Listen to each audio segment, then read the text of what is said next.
Hola a todos, yo soy la doctora Gisela Brog y me voy a encargar de darles el contenido de diagnóstico por imágenes. Hoy vamos a ver generalidades y vamos a ver cómo se componen las diferentes imágenes en las diferentes metodologías de diagnósticos. Bueno, tenemos que diagnóstico por imágenes es una especialidad médica que se ocupa de generar imágenes del interior del cuerpo humano mediante diferentes agentes físicos, como por ejemplo rayos X, ultrasonidos, campos magnéticos. Y la finalidad es utilizar estas imágenes para diagnóstico, pronóstico y tratamiento de las enfermedades. Los diferentes métodos diagnósticos que podemos encontrar son la radiología, tanto convencional como digital, en lo que podemos hacer estudios simples o contrastados. La radioscopía, que también puede ser convencional o digital. La tomografía computada, la resonancia magnética nuclear, la angiografía, que puede ser convencional o digital también, el eco y ecodoppler, medicina nuclear y radiología intervencionista. Vamos a comenzar por los rayos X, que es el método con el cual sacamos las radiografías habitualmente, y se producen por el uso de los rayos X. Los rayos X, ¿qué son los rayos X? Son un paquete de energía electromagnética que se llama fotón y posee menor longitud de onda que otras formas de energías electromagnéticas, como por ejemplo la luz, los rayos infrarrojos, los rayos ultravioletas, ondas de radio y los rayos gamma. ¿Qué propiedades tienen los rayos X? Tienen, por ejemplo, el efecto de penetración. Nosotros cuando queremos estudiar a un paciente, vamos a tener un tubo que genera los rayos X y un receptor que vendría a estar, por ejemplo, en esta imagen, detrás del paciente en el chasis. Este haz de rayos X, cuando se emite, lo que hace es hacer que los electrones choquen contra la materia. Y al pasar por el paciente o por un objeto, una parte de estos rayos se van a dispersar. Otra parte de la radiación que está emitiendo la fuente de rayos X se va a absorber por parte del paciente o del objeto y a su vez otra cantidad de radiación lo va a atravesar al paciente. Y al atravesarlo nos va a permitir formar una imagen en la placa radiográfica y nos va a brindar información de qué es lo que está pasando adentro. Al atravesar la materia, los rayos X van a sufrir una reducción en su intensidad por absorción o por desviación, y a esto se le llama atenuación, y es lo que va a determinar las diferentes densidades radiológicas. Otra propiedad de los rayos X es que tienen efecto luminiscente, o sea que producen luz, por ejemplo, cuando impactan sobre sustancias fluorescentes llamados fósforo. Esto se usaba para realizar las fluoroscopías, mediante el empleo de pantallas fluorescentes y una fuente de rayos X. Acá tenemos un ejemplo en el que antiguamente teníamos la pantalla que era fluorescente y teníamos la fuente de rayos X. Mientras el tubo esté prendido y esté irradiando al paciente, el médico era capaz de ver exactamente qué pasaba dentro del tórax, por ejemplo, de este paciente, pero siempre tenía que estar emitiéndose radiación. Actualmente, los fluoroscopios modernos acoplan una pantalla con un intensificador de imagen de rayos X y una cámara de video de circuito cerrado, lo que permite que nosotros grabemos las imágenes y las podamos reproducir cada vez que necesitemos verlas. Y por ende, no es necesario que cada vez que nosotros queramos ver una lesión, traigamos al paciente y lo volvamos a irradiar. Utiliza muchísima menos radiación que lo que era la fluoroscopía tradicional. Bien, otra propiedad que tiene los rayos X es que tienen efecto fotográfico. ¿Qué significa esto? Que impresionan a las placas radiográficas haciendo precipitar las sales de plata y así vamos a obtener lo que eran las radiografías convencionales. Esto aún se sigue usando en muchos lugares, ejemplo, centros de salud que tienen aparatos de radiografía que son viejos y se sigue utilizando, así que está vigente todavía. Pero en la gran mayoría ahora de los centros grandes se utiliza lo que es la radiografía digital. Y entonces, ¿cómo es que nosotros logramos ver una imagen si no se está precipitando sales de plata en una placa? Lo que pasa actualmente es que los fotones que resultan del intercambio de energía de los rayos X con nuestro cuerpo son leídos por un detector o por un soporte que es capaz de transformarlo en una señal eléctrica.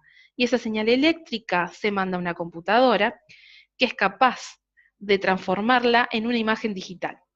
Entonces, al tener esta forma de obtener las radiografías, nos permite guardarlas en un disco duro, retocarlas, o sea, ir viendo el contraste de la placa y obtener los valores óptimos que uno desea ver, y también nos permite imprimirlas en el soporte que queramos, ya sea papel, placa radiográfica, o bien también ponerla en un CD y dársela al paciente.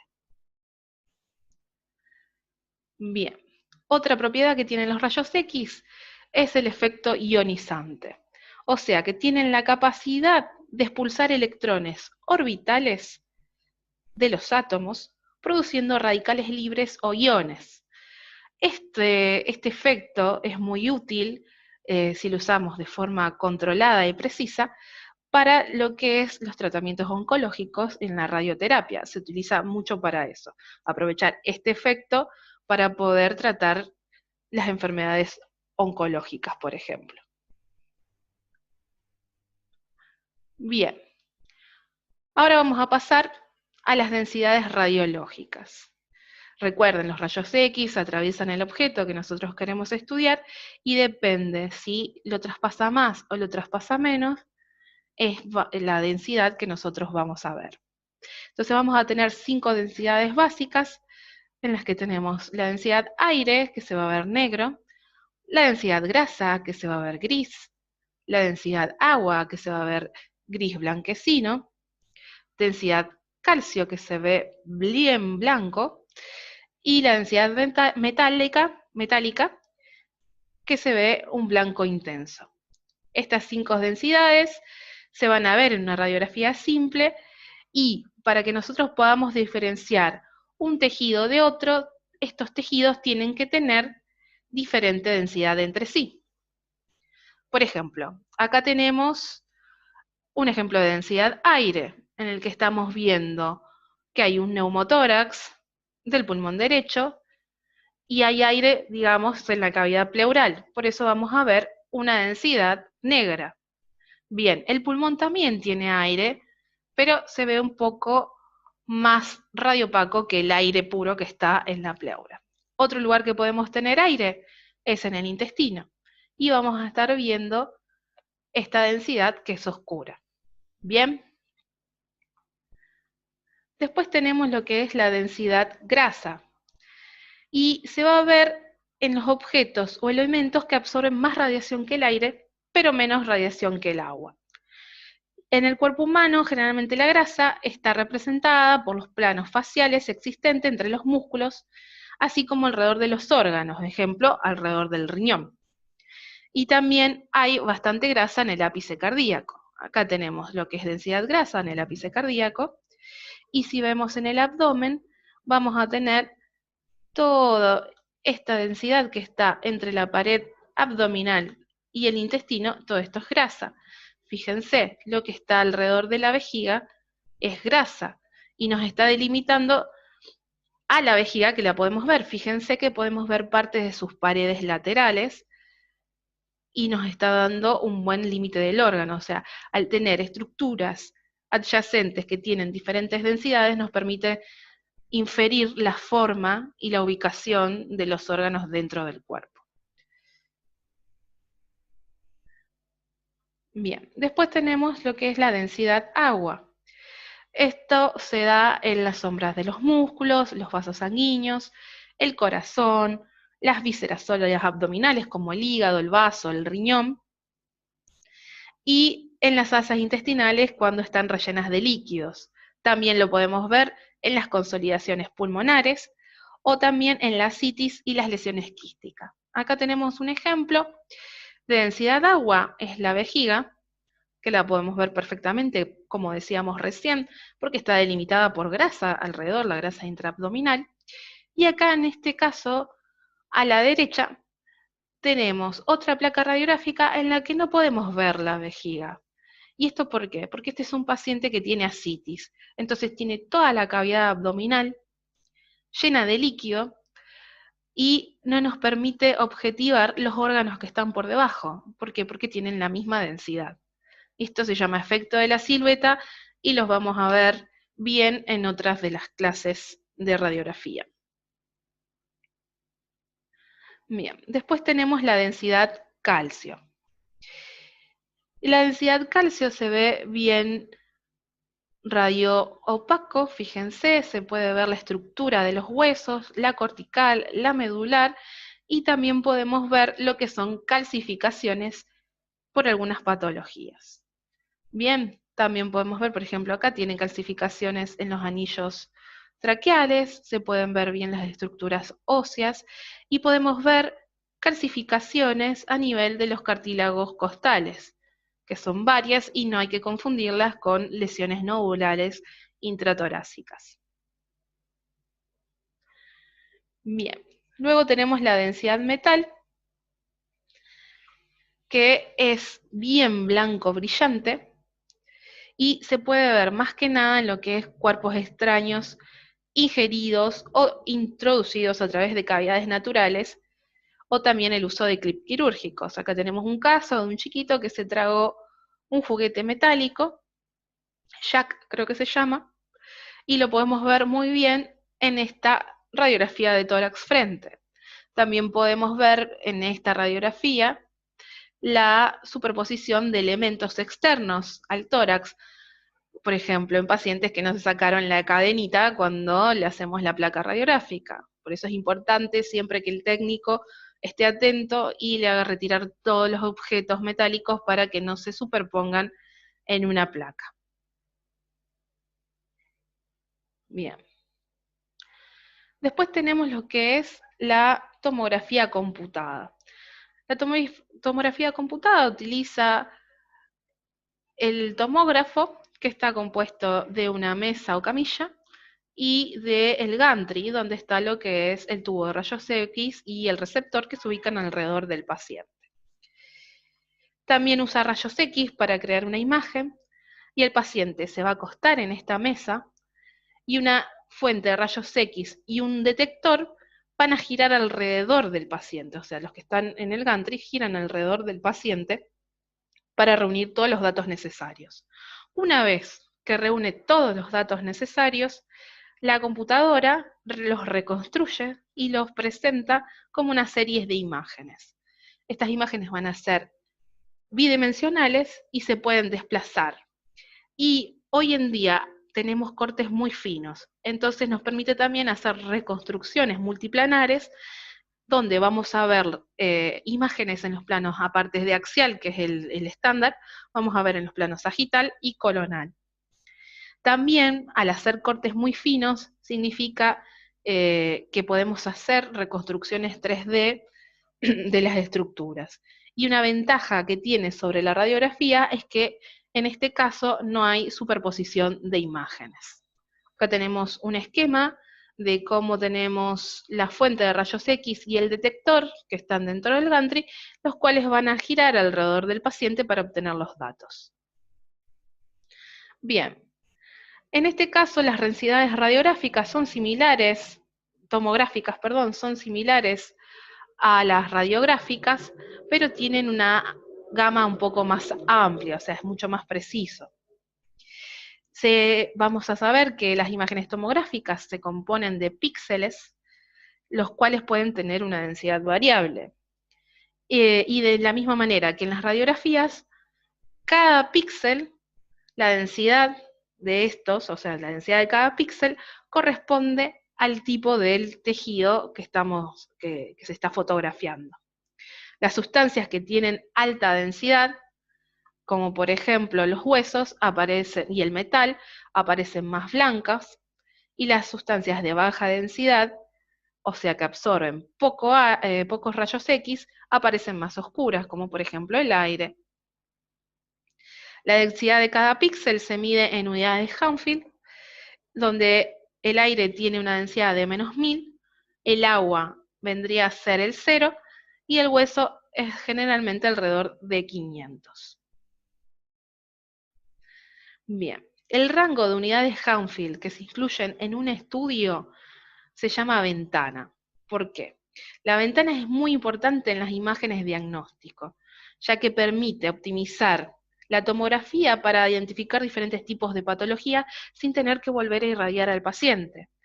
Un ejemplo vendría a ser la tomografía de tórax, donde en diferentes ventanas podemos mostrar los huesos, podemos mostrar el pulmón y podemos mostrar el mediastino.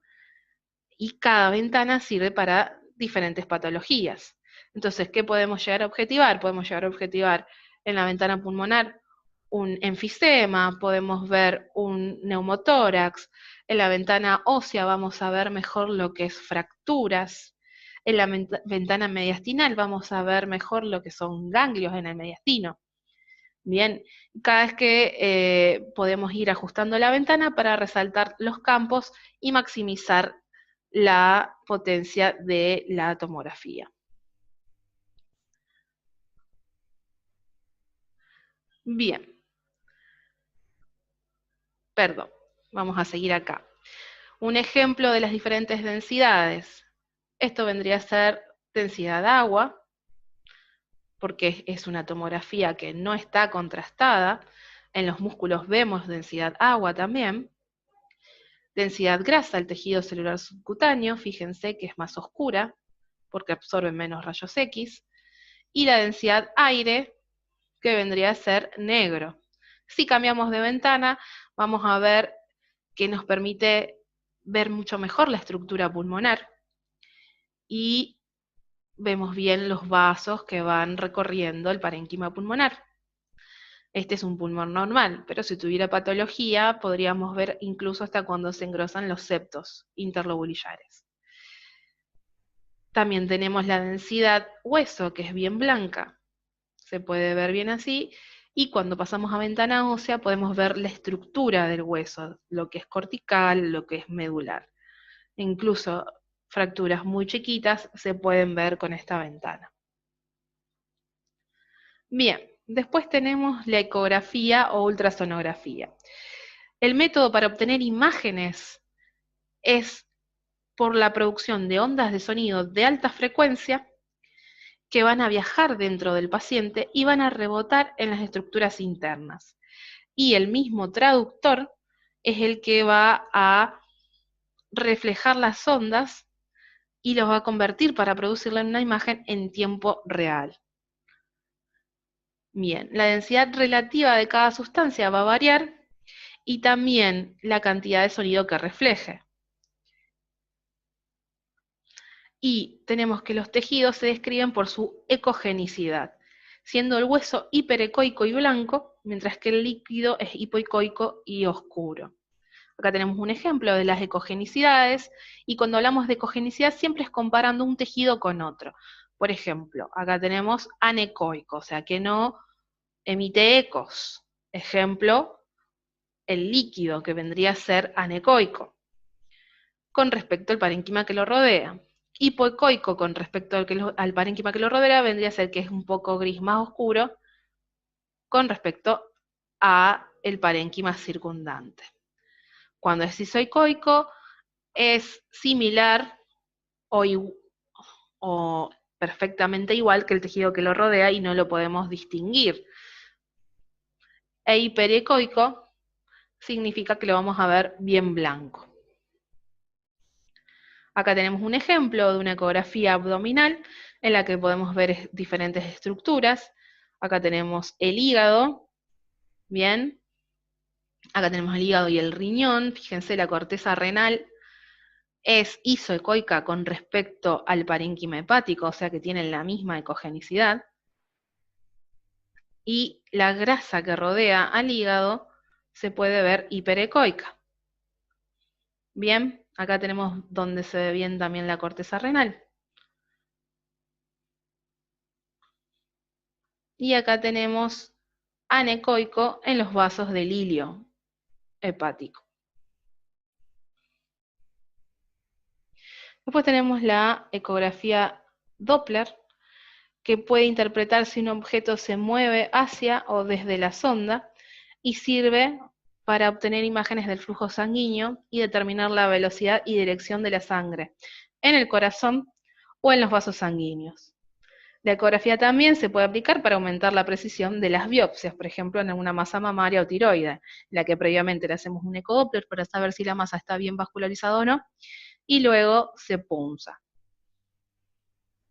Bien, acá tenemos un ejemplo de ecodoppler de los vasos hepáticos y podemos ver si hay alguna anormalidad o no. Bien, después tenemos lo que es la resonancia magnética nuclear, la cual utiliza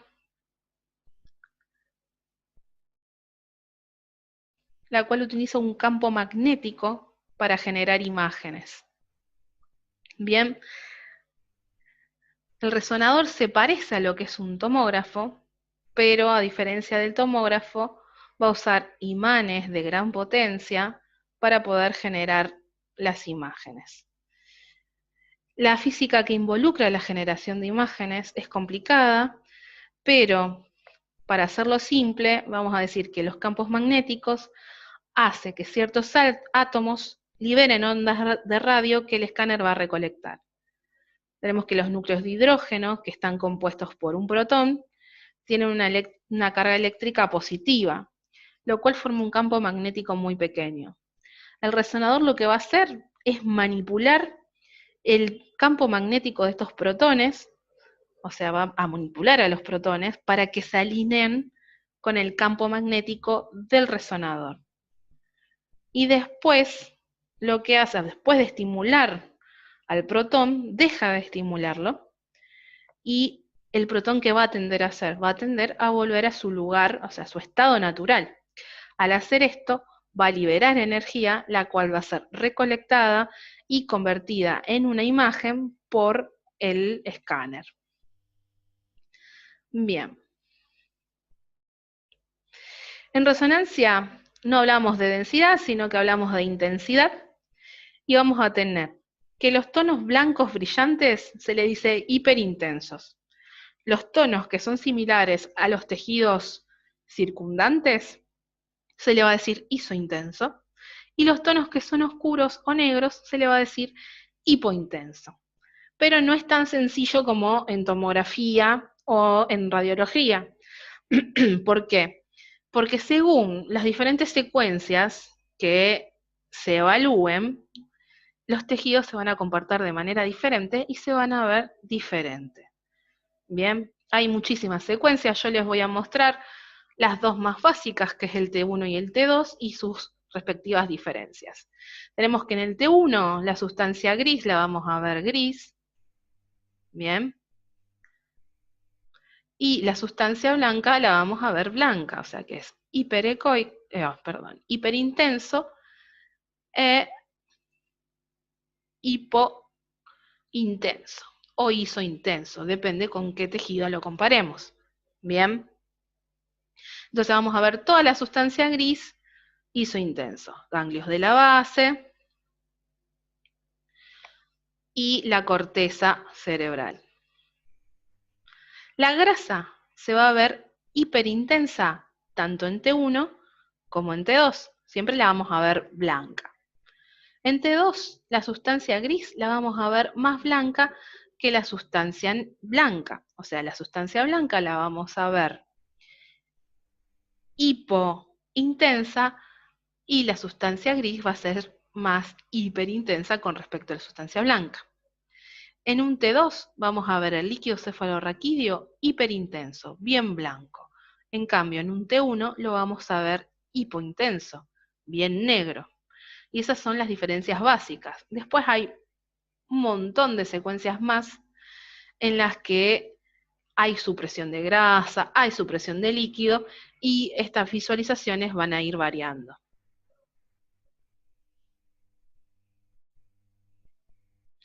Bien, después tenemos lo que es la angiografía, ya sea convencional o digital.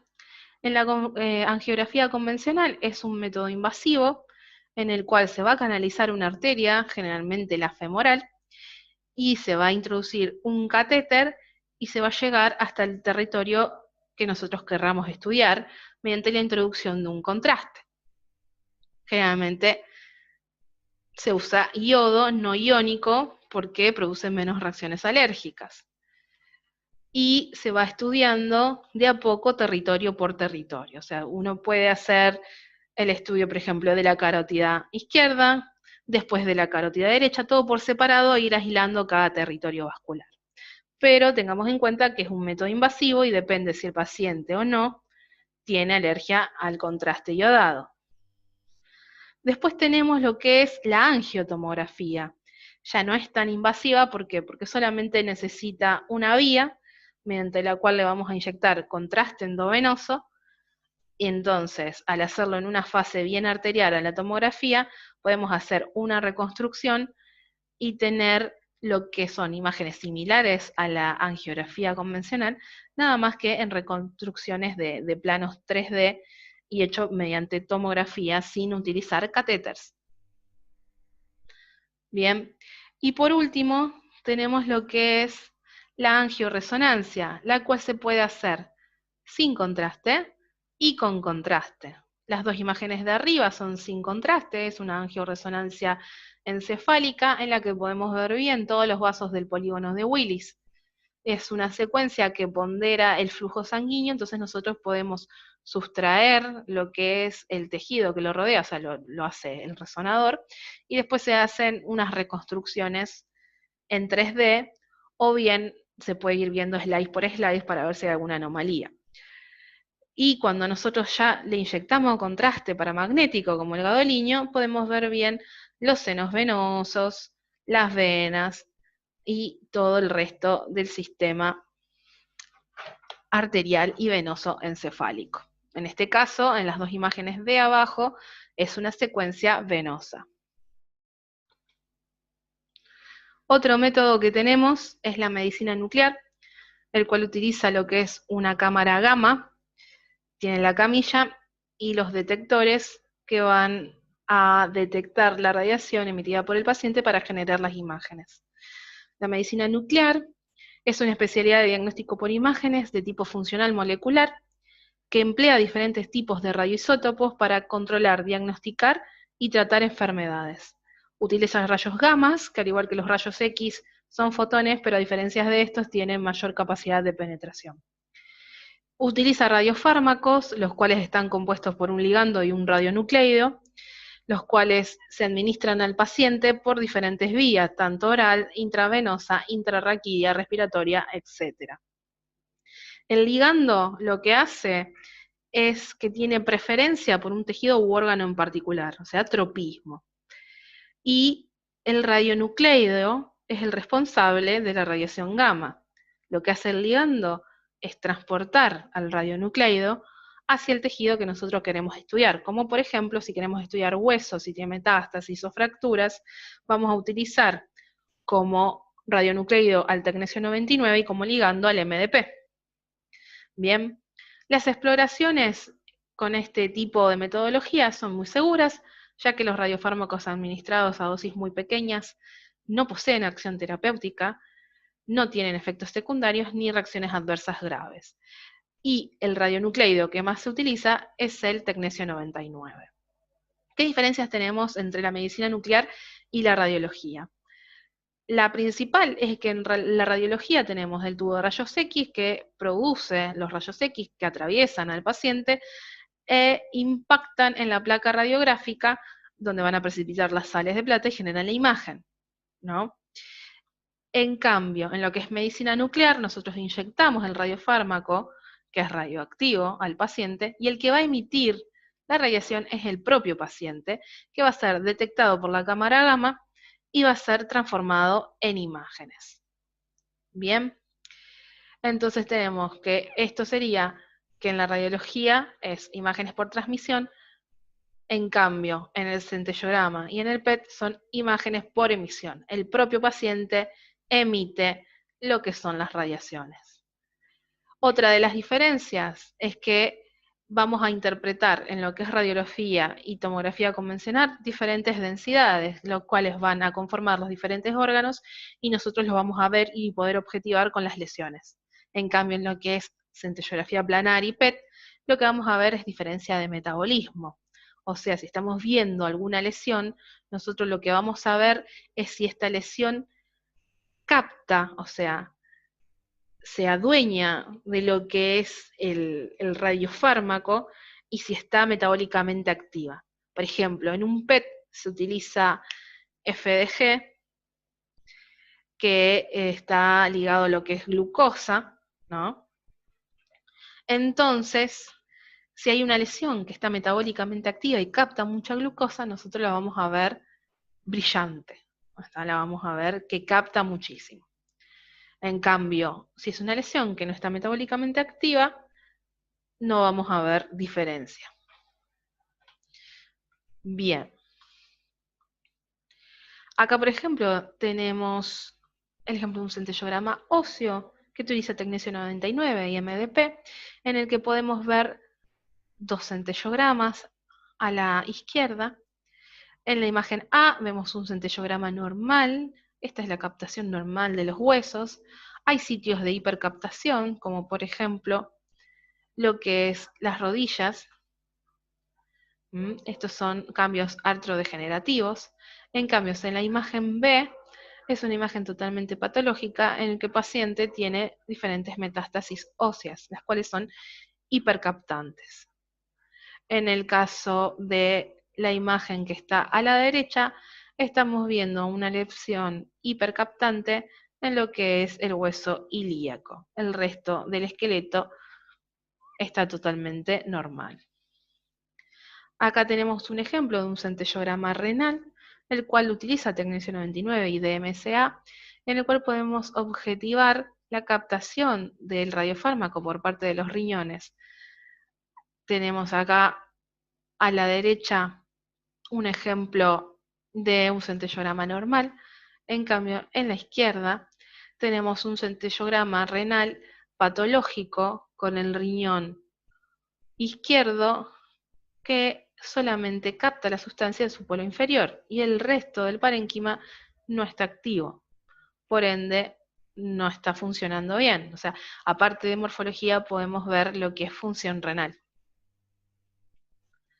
Acá tenemos un ejemplo de una cisternografía isotópica en la cual la sustancia radionuclear se inyecta con una punción lumbar y nosotros esperamos a que suba el radionucleido, suba hacia el encéfalo y nos demarque bien lo que son las cavidades ventriculares. Esto se utiliza mucho para ver las hidrocefalias normotensivas o síndrome de Hawking-Adams.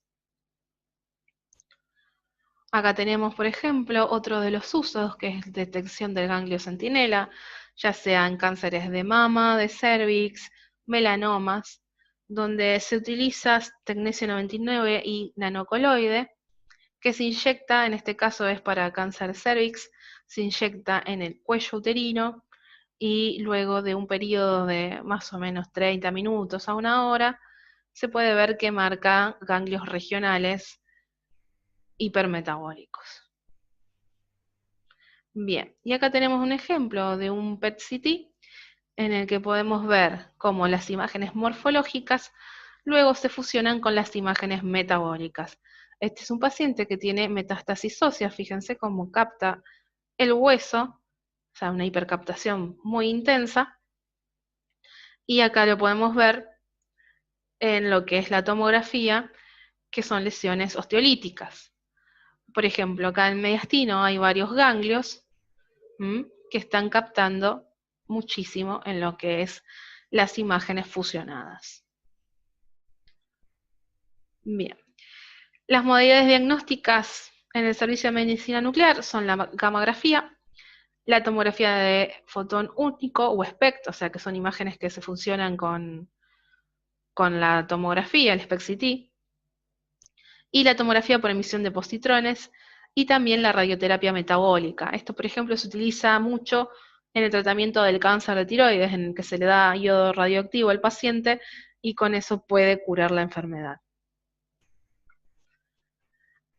Estas son las diferentes aplicaciones de la medicina nuclear, que son muy variadas, yo puse algunas nada más, pero hay muchas más, y podemos tener como ejemplo análisis de la función renal, estudio de la función y flujo cardíaco, estudio pulmonares con alteraciones de la ventilación-perfusión, detecciones de ganglios centinelas, linfografías, estudio de la función tiroidea, estudio óseo, fracturas, infecciones, artritis o metástasis, estudio de extensión y recidivas de tumores, como en el PET.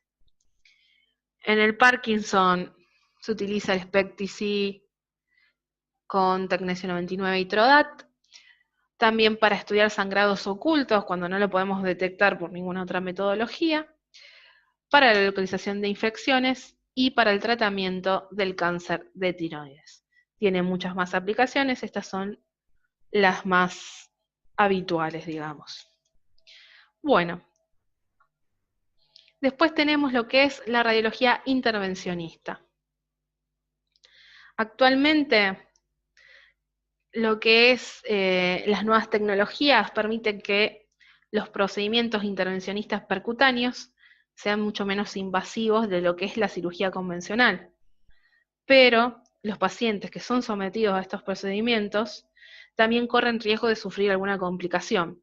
Entonces hay necesidad de que haya una indicación adecuada del procedimiento y preparación de la técnica y también preparación del paciente previo a la intervención. Y siempre hay que tener en cuenta lo que es el riesgo-beneficio de cada paciente. ¿Qué tenemos? En la evaluación previa del paciente vamos a evaluar los antecedentes médicos como comorbilidades, enfermedades agudas, alergias, hábitos, medicaciones habituales. En la anamnesis vamos a ver la información directa dada por el paciente acerca del episodio actual, incluyendo el síntoma principal y los acompañantes. Y el laboratorio con tiempos de coagulación, los cuales tienen que ser normales. ¿Por qué? Por riesgo de sangrado. ¿Qué contraindicaciones tiene la radiología intervencionista? Vamos a encontrar como contraindicación principal la falta de acceso adecuado. Ahí está. Los procedimientos percutáneos precisan siempre de la realización previa de un estudio de imagen, como radiología simple, ecografía, tomografía o resonancia, antes de realizar el procedimiento. ¿Por qué? Esto es para descartar la presencia de estructuras anatómicas importantes en el trayecto de la función, ver si hay colecciones líquidas, como ascitis o derrames pleurales, y también en el momento de programar la intervención para evaluar los accesos alternativos, disminuyendo el riesgo de hemorragia que puede surgir al punzar en un territorio que no sea el adecuado. Otra de las complicaciones son las relacionadas con el contraste. Algunos de los estudios de imagen obligan a que se use material de contraste y las contraindicaciones serían la alergia y la nefropatía. Otra de las contraindicaciones son trastornos de la coagulación y trombocitopenia, lo que pone al paciente en riesgo de hemorragia. Otra de las contraindicaciones también es la sepsis, que generalmente es una contraindicación para un procedimiento intervencionista, a menos que este procedimiento esté dirigido a la resolución de la causa de la sepsis, como por ejemplo el drenaje biliar en una colangitis o en un absceso.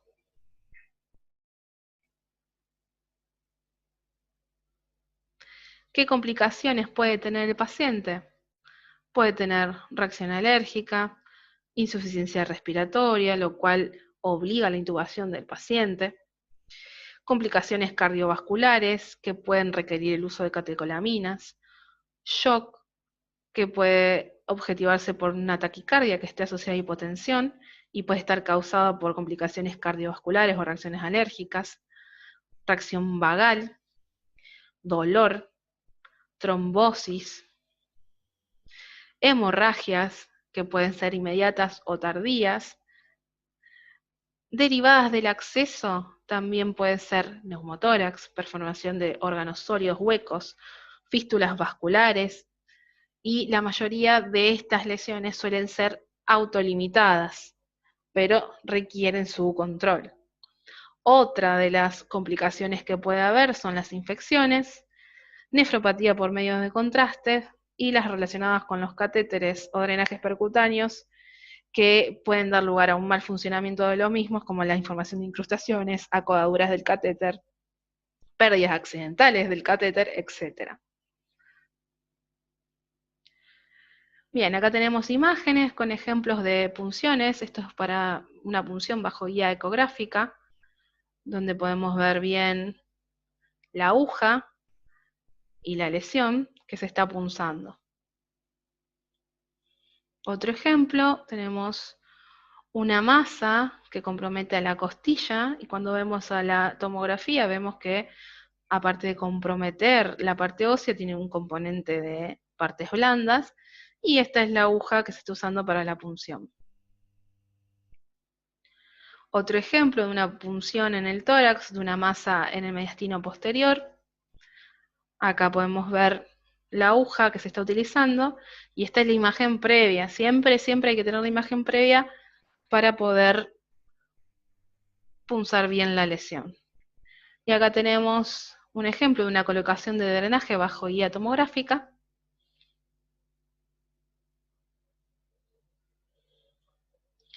Y bueno, por hoy esto es todo. Nos vemos en la próxima clase. Bienvenidos y gracias.